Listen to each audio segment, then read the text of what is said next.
Welcome back to interviews. Today we're breaking down episode 8 of Wistoria Wonder and Magic Season 2. The episode was titled Witch's Technique. This is like a transition episode, like there's no massive battle at the center of it, but it does work like pacing. Like compared to like last season's training arcs, I think this one is like better. We have like we we have training because it's a training episode. We have like threads which are getting much and much more, and we have like a new introduction that the entire fan base is like still talking about, like even now when I check like the Wistoria when the Magic subreddit, like a lot of people were talking about like the new character review. So let's get into the episode itself. Like following the previous episode, Will and Julius like continue working together to address one of Will's most significant weakness, which I wouldn't even say is a weakness. It is a weakness, but like the mages are just a bunch of like dumbasses. So like it's now considered a weakness. Like Will has like physical abilities. It's been told that his physical durability is like stronger than that of a dwarf, which if you consider it, because dwarves are considered like really durable and strong in this anime.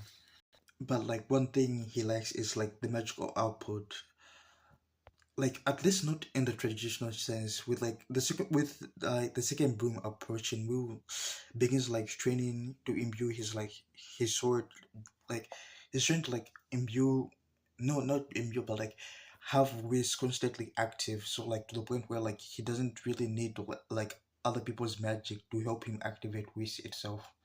If even like I know like this is a training arc, but like I don't know, this whole thing could have been avoided if like the mages just allowed him, because it's not like he'll be by himself when he goes on dungeon raids. He'll like have like other people backing him, like other mages, like backing him. So like it's like you always have like a constant output of like someone to borrow magic from. Like it's not even like he's borrowing like the mana. It's just like getting like a bit of the element to like imbue it with. So like it's not like it's a risk to anyone's life. It's just the mages which are just really just plain hard to get right now. Like, and I still can't like like fully process like the fact that Julius is the one helping him out, like get recognized by the association. Like back in season one, like these two, like Will and Julius, could barely be in like the same room without like the tension becoming like unbearable. It was mostly Julius who was too egoistic and like too stuck up for his own good. But now he's willingly helping Will actually achieve his goal of meeting, not we did meet her, but like getting close to Elfaria, being together with Elfaria. That's like our end goal, I think. And like when I first saw Judas in season one, like I expected Judas to be like a background character. Once that arc even finished, I expected Judas to be like a background character. Once we like maybe see once in a while, maybe like once in a blue moon type of thing. Instead, like the show keeps developing him, and like I'm genuinely grateful. I don't know, like I enjoyed his character. Like I didn't want him to be like a random the male villain of the week. So like having more scenes of him, I think would be really cool. Like he's like the one of the best examples of a character who could have stayed like one dimensional but didn't. No, I would say he's the second best character, because Bakugo from MHA is, I would consider him the first. Like a character who could have stayed one dimensional, because Bakugo. I know this is supposed to be like a Wistoria review, but like I really have to say it's like it's tying into like Julius himself. Anyway, Bakugo was like, I to be honest, I thought Bakugo was like, how do I explain this? Bakugo was like a one-dimensional character, he only existed like antagonized Deku, to the point where like I didn't even think he would have any character development. Like many people in the fandom were like were even asking like the creator to kill him off, because they really didn't even see the point of Bakugo being there, because Deku had already had one for, he was getting good at using it, but like the creator stuck through it and continued developing him, and by the end of the series, he was like one of the best characters that I've ever seen. Like he was one of the most well written characters, someone who I I hated but grew to love. That's the thing. That's the path I see Judas going right now, because like most people in the fan base, even now, like I care for him, but not to that degree. Like he's just there, like he's an interesting character to me, but like the more he gets developed as a character, the more people like see him as a person, and like actually root for him right now, which I hope we actually get to see. And there's one thing that really surprised me in this episode is like the fifth element's mystery kind of deepens a lot in this episode. I want to spend a moment on this because the question kind of keeps getting more interesting the longer like the show waits to like actually answer it. Like every major anime has like its magic system, and it has its like fundamental elements. We have fire. I think like I want to say like we have fire, we have water, we have ice, we have earth, we have wind. And then we kind of have like the special categories where like light and darkness kind of go into like that special category. These which I've listed and these on the screens are like one of like these are like the signature elements. Like these like carry narrative weights in, like if you've watched like a lot of magic anime with like magic systems, these which I've just listed are like the primary elements, and then we have fire and light, darkness and light, which are like not the rare abilities that actually people actually awaken. So like the question is like, what is the fifth element in a world that already has like all these elements? Because something that can harm like demons beyond like the barrier, something that operates outside the existing framework like entirely. Like Will has access to it, but like doesn't fully understand it. Yes, we also really don't even understand it ourselves. Like what essentially is like the fifth element? It's called an element, but like it's not. I wouldn't even classify it as an element. It doesn't belong in any of these like categories I just listed before. It's like it's a mystery in itself. Not like you kind of now kind of understand why Mercedes was really interested like in giving someone like, making someone have the fifth element, because like the fifth element itself is like a mystery. And I really wish Finn could have given us like more clues on how to actually use the fifth element itself. Like the show is building like towards a reveal that is going to like confirm everything we understood about like Wu's power, and like I feel like we're getting closer. And in this episode like was like a step closer to actually understanding what Wes truly is. And you kind of have to like respect, Julius' dedication. Like I know he's only helping Will out for like selfish reasons, but like his dedication is really good. Like he's controlling like three ice clones. One, in the library asking for information. One, asking asking the teachers back on the ground information. Another one, which is asking the high mages. Like that's taking a lot of strain for me, and like even though he's doing it for selfish reason, I can still appreciate like he's actually putting in the effort to actually look for a way to actually for us to actually know more about ways to actually use waste itself. And we also got like one of the darkest development in the episode. Clerks like sends assassins after Will in an attempt to like seize whatever power he possesses. Like the conflict officially kind of escalated before even like academic gatekeeping. Like we thought he didn't want him to like, we know he doesn't want him to be like a mage, because a mage can be your wand in their eyes, which is a bullshit reason. Like I kept saying that shit's bullshit, but like he's actually willing to actually kill Will to actually get his like goal of like learning more about the fifth element. And I have a question about Clyde himself specifically. Like he is a colorless. Like colorless are basically like normal citizens on the ground, but like in the tower, colorless people are basically like normal citizens. Meaning he technically shouldn't even have that kind of authority, like he's ruling over like the fashions themselves. Like how is he able to actually sway the decisions of the Magyar vendors themselves? Like he has too much political power in this tower, which I really think he shouldn't have, because he is a colorless, someone who doesn't have the right to actually speak up to a Magyar vendors. Like Magyar vendors are the highest position in the tower itself. So why is a colorless speaking up and actually swaying the decisions of Magyar vendors? I really don't know. And like every episode makes me dislike him even more. Like it just makes me dislike the mages themselves. Like the mages are a bunch of pieces of shit. Like the point where I just really hate them, you know?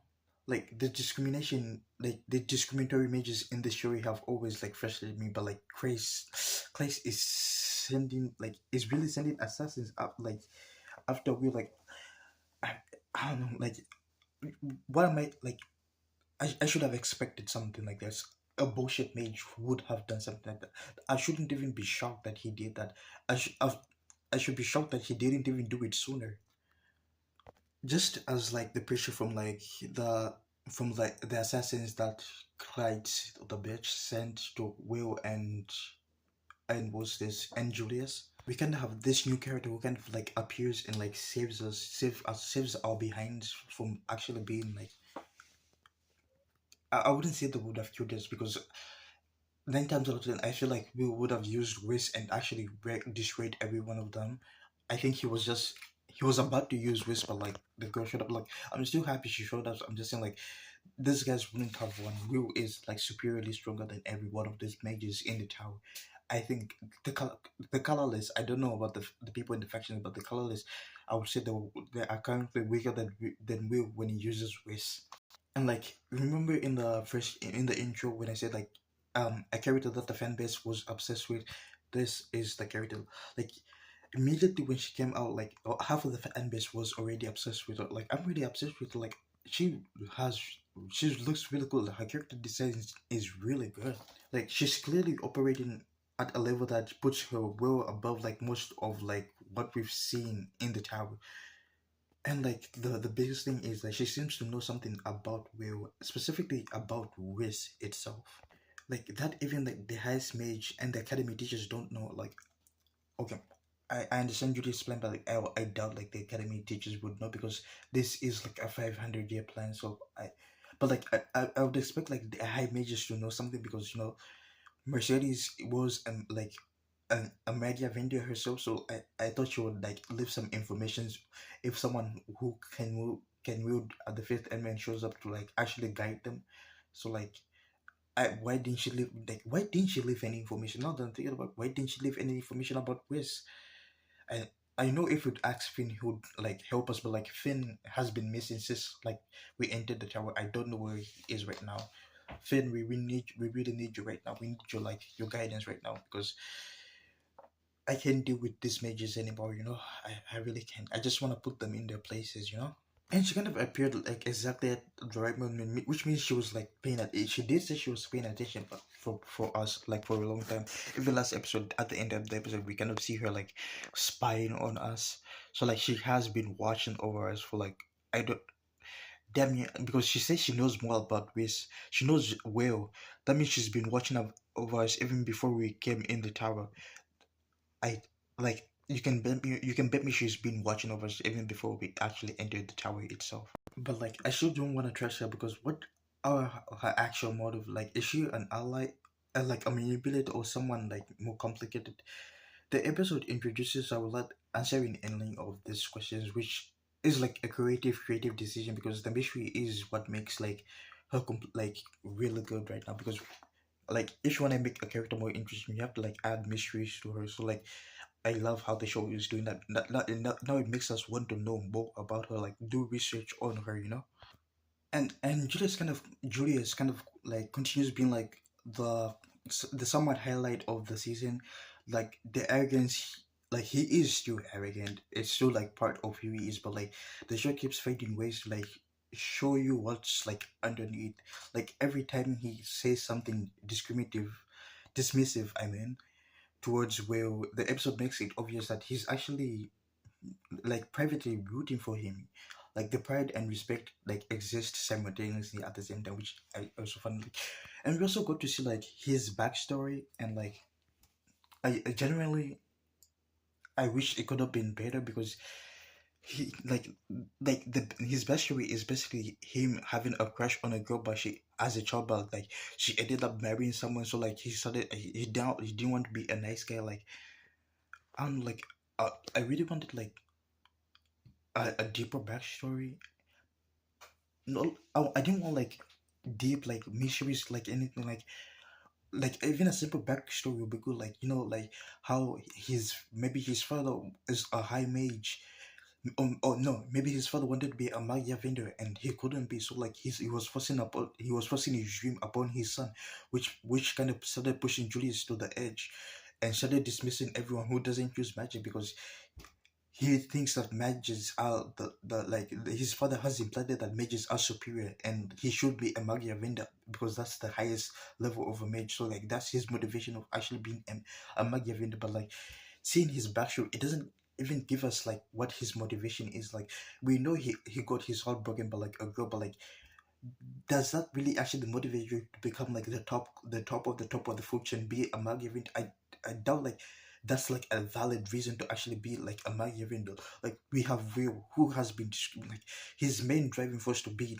He doesn't even want to be a Magiavinder. His main driving force is actually to meet or fire who is a Magiavinder. So in return, he's actually ascending to the level of a Magiavinder. But we have Julius who doesn't actually do nothing. Like this backstory serves no purpose. To be honest, it would have been best if you actually didn't even give him like a proper backstory because this backstory doesn't actually give us what his motivations are, what his true goal is, why does he want to be a Magia Vendor. The his backstory doesn't really answer it. It just tells us that he had a crush on a girl, the girl got married, and boom, he's arrogant, which it's not.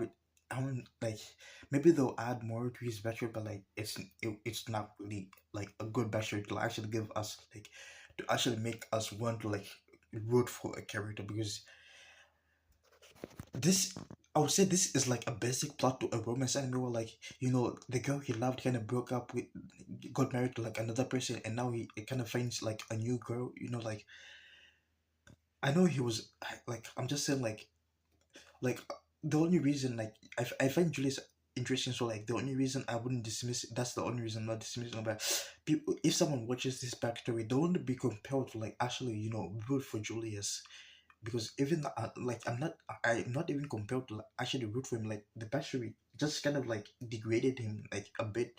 Like I should like his open world, but like the backstory didn't add anything. Like I keep saying, it would have been better if he didn't even have a backstory itself.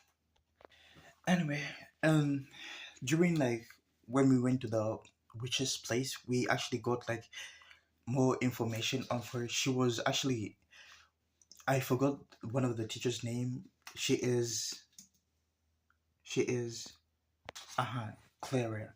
Um the witch, I also forgot her name, but like the witch is like Miss Clara's, a master. That means she actually taught Clara, and I think Clara, Edward, and Werkner were, I don't know if it's right or wrong information, but like I think they were close to actually becoming Machiavellians. Like she taught people who actually were close to becoming Machiavellians, which kind of elevates her to a teaching level. I think she'll actually be able to help us getting actually control of West itself. Anyway, TODR, she will be helping us in next episode. I don't know how she will help us, but like at least we have someone who actually knows about West and who's willing to actually help us improve because the method Julius presented was good, but like I did in the long run, I didn't think it would help us.